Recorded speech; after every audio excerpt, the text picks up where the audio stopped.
एक समय की बात है, बाजीराव पेशवा मराठा सेना के प्रधान सेनापति थे। एक बार वे अनेक लड़ाइयों में विजय हासिल करके अपनी सेना सहित राजधानी लौट रहे थे। रास्ते में उन्होंने मालवा में अपनी सेना का पड़ाव डाला। बहुत दूर से चलते चलते आ रहे थे। उनके सैनिक थक कर चूर हो गए थे।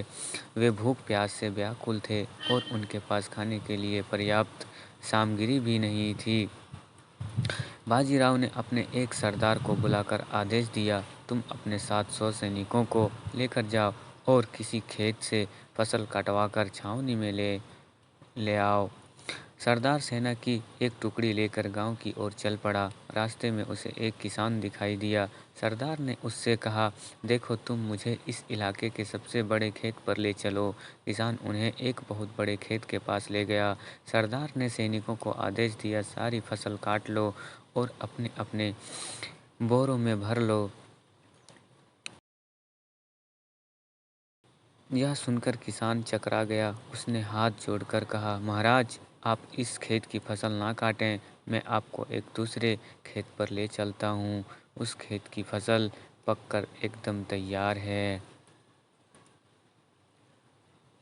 सरदार और उसके सैनिक किसान के साथ दूसरे खेत की ओर चल पड़े। यह खेत वहाँ से कुछ मीलों की दूरी पर और बहुत छोटा था। किसान ने कहा, महाराज आपको जितनी फसल चाहिए इस खेत से कटवा लीजिए। सरदार को किसान की इस हरकत पर बहुत गुस्सा आया।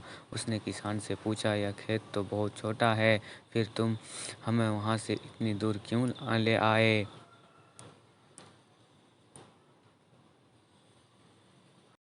किसान ने नम्रतापूर्वक उत्तर दिया, महाराज नाराज मत होइए, वह खेत मेरा नहीं था, यह खेत मेरा है, इसलिए मैं आपको यहाँ ले आया।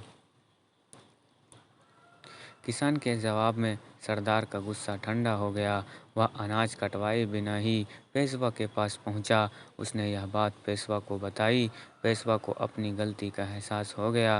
वे सरदार के साथ स्वयं किसान के खेत पर गए। उन्होंने किसान को उसकी फसल के बदले ढेर सारी अशरफियाँ दी और फसल कटवा कर छावनी पर ले आए। तो दोस्तों, आपने इस कहानी से क्या सीखा? आपको सीखने को मिला किसी की चीज़ बिना इजाज़त से न छूना चाहिए, ना किसी की चीज़ लेनी चाहिए बिना इजाज़त से, और लेनी हो तो उसके बदले में उसको कुछ दे दें, क्योंकि गरीब अभी दुनिया में बहुत हैं लोग।